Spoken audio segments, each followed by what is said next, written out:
ৰাজ্যত হ'ব গৈছে শিক্ষকৰ বৃহৎ নিযুক্তি এতিয়াৰ পৰা টেট নোহোৱাকৈ আপোনালোকে লাভ কৰিব শিক্ষকৰ চাকৰি আৰু শিক্ষকৰ ট্ৰান্সফাৰসমূহ কেতিয়া হ'ব আজিৰ ভিডিঅ'টোত এই বিষয়ে মই আলোচনা কৰিম তো গাইজ চেনেলত যদি নতুনকৈ আছে তেন্তে মোৰ চেনেলটো ছাবস্ক্ৰাইব কৰি ল'ব আৰু ভিডিঅ'সমূহ শ্বেয়াৰ কৰিব তো বলক আজি ভিডিঅ'টো আৰম্ভ কৰোঁ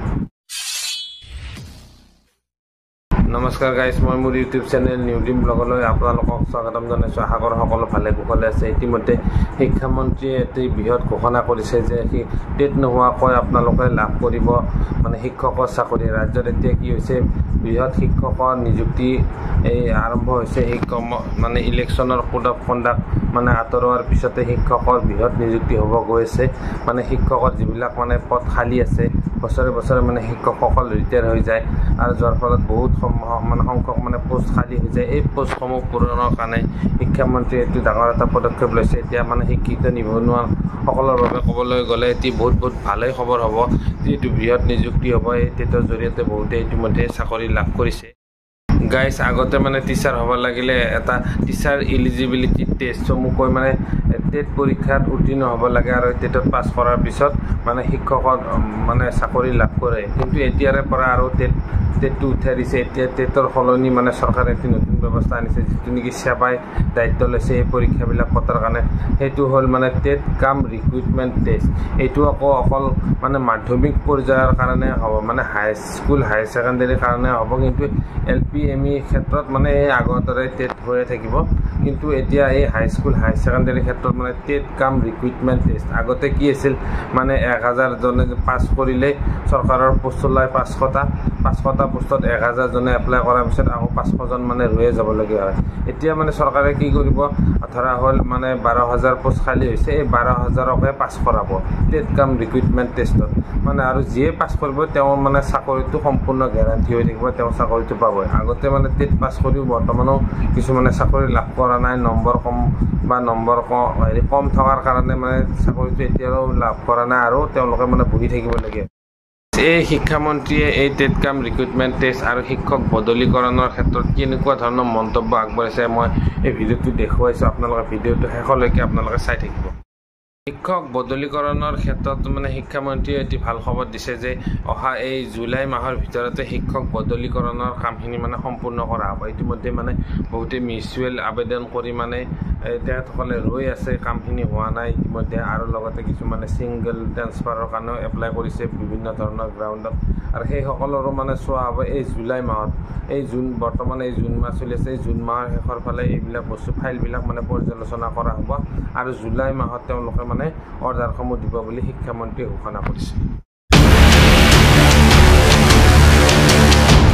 ৰাজ্যত শীঘ্ৰেই পূৰণ হ'ব শিক্ষকৰ খালী পদ নিযুক্তি পৰীক্ষা অনুষ্ঠিত কৰাৰ বাবে সেৱাক দায়িত্ব গ্ৰীষ্ম বন্ধৰ ভিতৰতে সম্পন্ন হ'ব শিক্ষকৰ বদলীকৰণ নিৰ্বাচনী আচৰণ বিধি প্ৰত্যাহাৰৰ লগে লগে ৰাজ্যত পুনৰ আৰম্ভ হৈছে নিযুক্তিকেন্দ্ৰিক প্ৰক্ৰিয়া বিশেষকৈ ৰাজ্যৰ বিভিন্ন প্ৰান্তৰ শিক্ষানুষ্ঠানত খালী হৈ থকা শিক্ষকৰ পদসমূহ পূৰণৰ বাবে ইতিমধ্যেই যাৱতীয় প্ৰক্ৰিয়া আৰম্ভ কৰিছে ৰাজ্যৰ স্কুল শিক্ষা বিভাগে সেই মৰ্মে মাধ্যমিক পৰ্যায়ৰ শিক্ষক পদত নিযুক্তিৰ বাবে ৰাজ্যত প্ৰথমবাৰৰ বাবে অনুষ্ঠিত হ'ব টেট কাম ৰিক্ৰুইটমেণ্ট টেষ্ট নিপুণ অসম অভিযানৰ সফল ৰূপায়ণৰ বাবে খণ্ড প্ৰাথমিক শিক্ষা বিষয়াসকলৰ 3দিনীয়া কৰ্মশালাত অংশগ্ৰহণৰ অন্তত শনিবাৰে এই কথা অৱগত কৰে শিক্ষামন্ত্ৰী ডাক্তৰ ৰণোজ পেগুৱে টেট কাম ৰিক্ৰুইটমেণ্ট পৰীক্ষা MCCৰ কাৰণে গোটেই প্ৰক্ৰিয়াখিনি যিহেতু বন্ধ আছিল এতিয়া MCC প্ৰত্যাহাৰ হোৱাৰ পাছত এই গোটেই প্ৰক্ৰিয়াটো আমি 2 দিনতে আকৌ আৰম্ভ কৰিম 2009ৰ শিক্ষাৰ অধিকাৰ আইন অনুসৰি প্ৰাথমিক পৰ্যায়ৰ শিক্ষক পদত নিযুক্তিৰ বাবে টেট উত্তীৰ্ণ হোৱাটো বাধ্যতামূলক কিন্তু মাধ্যমিক পৰ্যায়ৰ শিক্ষক পদত নিযুক্তিৰ বাবে টেট উত্তীৰ্ণ হোৱাটো মুঠেও বাধ্যতামূলক নহয় তৎসত্ত্বেও ৰাজ্যৰ স্কুল শিক্ষা বিভাগে মাধ্যমিক পৰ্যায়ৰ শিক্ষক পদত নিযুক্তিৰ বাবেও বিগত বৰ্ষলৈকে টেট উত্তীৰ্ণ হোৱাটো বাধ্যতামূলক হিচাপে গণ্য কৰে ইয়াৰ বাবে মাধ্যমিক পৰ্যায়ত যথেষ্ট সংখ্যক শিক্ষকৰ খালী পদ থকা সত্ত্বেও কেৱল মাধ্যমিক টেট উত্তীৰ্ণ প্ৰাৰ্থীৰ অভাৱতেই বিগত বৰ্ষত অসম্পূৰ্ণ হৈ ৰয় গৰিষ্ঠ সংখ্যক শিক্ষকৰ নিযুক্তি প্ৰক্ৰিয়া সেইবাবে মাধ্যমিক পৰ্যায়ৰ সকলো শিক্ষকৰ খালী পদ পূৰণৰ স্বাৰ্থত সম্পূৰ্ণ নতুন পদ্ধতিৰে টেট কাম ৰিক্ৰুইটমেণ্ট টেষ্ট অনুষ্ঠিত কৰাৰ বাবে সেৱাক দায়িত্ব প্ৰদান কৰে ৰাজ্য চৰকাৰে অলৰেডি এডভাৰটাইজমেণ্টটো ওলাই গৈছে প্ৰাথমিক শিক্ষাটো সকলোৱে এপ্লিকেশ্যনো গ্ৰহণ কৰা হ'ল ছেকেণ্ডেৰী ক্ষেত্ৰত পৰীক্ষা অনুষ্ঠিত হ'ব গতিকে পৰীক্ষা অনুষ্ঠিত কৰাৰ কাৰণে ইতিমধ্যে আমি সেৱাক এটা ব্লু প্ৰিণ্ট ৰোডমেপ ৰূপৰেখা প্ৰস্তুত কৰাৰ কাৰণে দায়িত্ব দিয়া আছে MCCৰ কাৰণে স্থগিত আছিলে এতিয়া আকৌ